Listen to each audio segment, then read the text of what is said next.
आज का टॉपिक है इतिहास, हिस्ट्री। आज स्टार्ट करेंगे हिस्ट्री। ये उन स्टूडेंट के लिए टॉपिक है जो सेंट्रल और स्टेट लेवल की तैयारी करते हैं, जैसे कि SSC, UPSC, UPPSC, railway, defence. ये सारे स्टूडेंट्स के लिए बहुत ज़्यादा इम्पोर्टेंट रहने वाला है। स्टैटिक जीके के अंतर्गत आता है। तो क्वेश्चन नंबर फर्स्ट है, कौन सा कानून श्रम निर्वाचन क्षेत्रों द्वारा पहली बार श्रम प्रतिनिधियों के निर्वाचन की अनुमति देता है? तो जो इसका ये जो क्वेश्चन है ये मैचिंग टाइप क्वेश्चन है, ठीक है। इसमें क्या है, फर्स्ट है इंडिया काउंसिल एक्ट, इसमें मैचिंग करना है, इसमें मैचिंग करना है, जो भी मैच हो करेक्ट आंसर उसी में मैचिंग करना है। भारत सरकार का कानून कब आया था, ये भी आपको पता होना चाहिए। भारत सरकार का कानून कब आया था, ये भी आपको पता होना चाहिए। औद्योगिक वाद विवाद कानून कब आया था, ये भी पता होना चाहिए। तो इस क्वेश्चन में जो कौन सा कानून श्रम निर्वाचन क्षेत्रों द्वारा पहली बार श्रम प्रतिनिधियों के निर्वाचन की अनुमति देता है, तो इसका आंसर होगा सी। कौन सा आंसर है इसका, सी। भारत सरकार का कानून 1935 के तहत श्रम निर्वाचन क्षेत्रों द्वारा पहली बार श्रम प्रतिनिधियों के निर्वाचन की अनुमति दिया गया था। भारतीय परिषद अधिनियम 1935 के तहत केंद्र में द्वैत शासन की व्यवस्था एवं प्रांतीय स्वायत्तता की व्यवस्था की गई थी। तो वहीं सांप्रदायिक निर्वाचन का अधिकार हरिजनों, भारतीय ईसाइयों, एंग्लो इंडियन को भी मिला था। 1935 के अधिनियम के तहत एक संघीय न्यायालय एवं रिजर्व बैंक ऑफ इंडिया की स्थापना की गई थी। इस क्वेश्चन का जो आंसर रहा, ये आंसर सी रहा।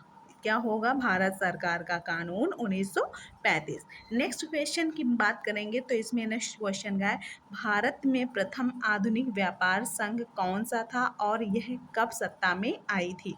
तो इसका जो आंसर है, इसका आंसर है सी, मद्रास श्रम संघ 1918। इसका आंसर क्या है, मद्रास श्रम संघ 1918। भारत में प्रथम आधुनिक व्यापार संघ मद्रास श्रम संघ था और यह 1918 ईस्वी में सत्ता में आई। बीपी वाडिया ने भारत में आधुनिक मिक संघ मद्रास श्रमिक संघ की स्थापना की। इन्हीं के प्रयासों से 1926 में श्रमिक संघ अधिनियम पारित किया गया था। ये रहा इसका second answer. Question number third जो है ये मैचिंग का क्वेश्चन है, मैचिंग का क्वेश्चन है और इसमें मैच करना है। सूची फर्स्ट और सूची सेकंड को मिलान कर कूट में से उत्तर चुनिए। ओके, तो पबना आंदोलन कब कहाँ आया था, मोपला राजद्रोह कब आया था, दक्कन दंगे कब आए थे, कहाँ आए थे, बारडोली आंदोलन कहाँ आया था? तो जो इसका आंसर होगा वो होगा आंसर सी, ए का सेकंड। ए का क्या होगा, सेकंड। तो पबना आंदोलन क्या है, कहाँ आया था, पूर्वी बंगाल में आया था।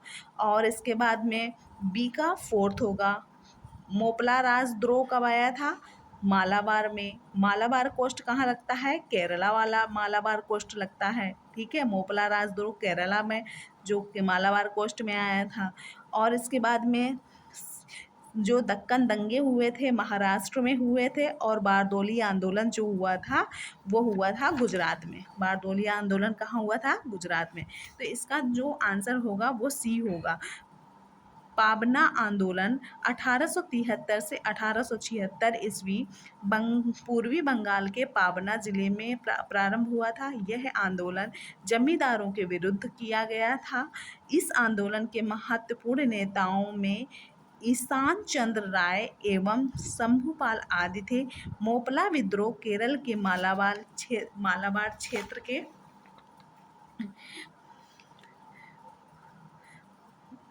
मोपलाओं द्वारा 1920 में किया गया था। 1920 में यह विद्रोह किया गया था। प्रारंभ में यह विद्रोह अंग्रेज विरोधी था, बाद में हिंदू मुस्लिम सांप्रदायिक आंदोलन का रूप ले लिया था। इस आंदोलन के प्रमुख नेता अली मुसलियार थे।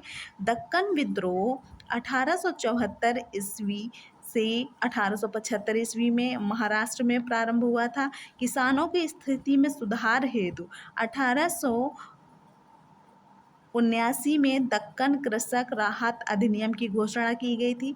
बारदौली वर्तमान समय में गुजरात में स्थित है। सरदार वल्लभ भाई पटेल ने 1928 ईस्वी में बारदौली में लगान वृद्धि के विरुद्ध बारदौली सत्याग्रह प्रारंभ किया था। बारदौली सत्याग्रह की सफलता से खुश होकर बारदौली की महिलाओं ने उन्हें सरदार की उपाधि प्रदान की।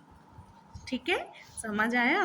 नेक्स्ट क्वेश्चन है, नील दर्पण नाटक के बारे में कौन से कथन सत्य हैं? तो ये भी मैच का है। नील दर्पण के मामले में बताइए, तो इसका आंसर होगा बी, फर्स्ट सेकेंड और फोर्थ। फर्स्ट सेकेंड और फोर्थ।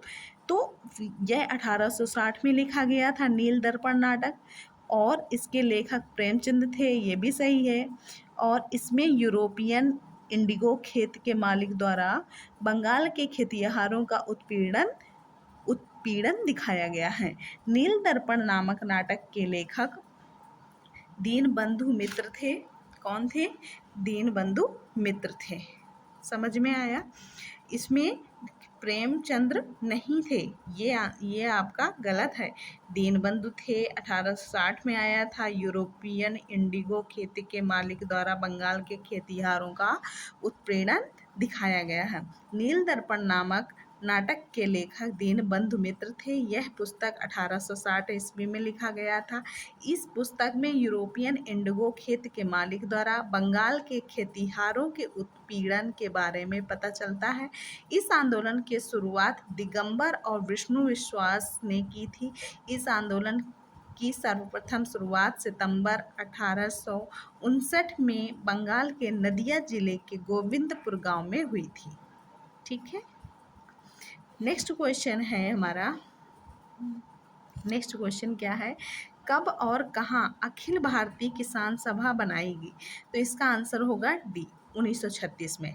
11 अप्रैल 1936 को लखनऊ में किसान सभा का गठन किया गया था।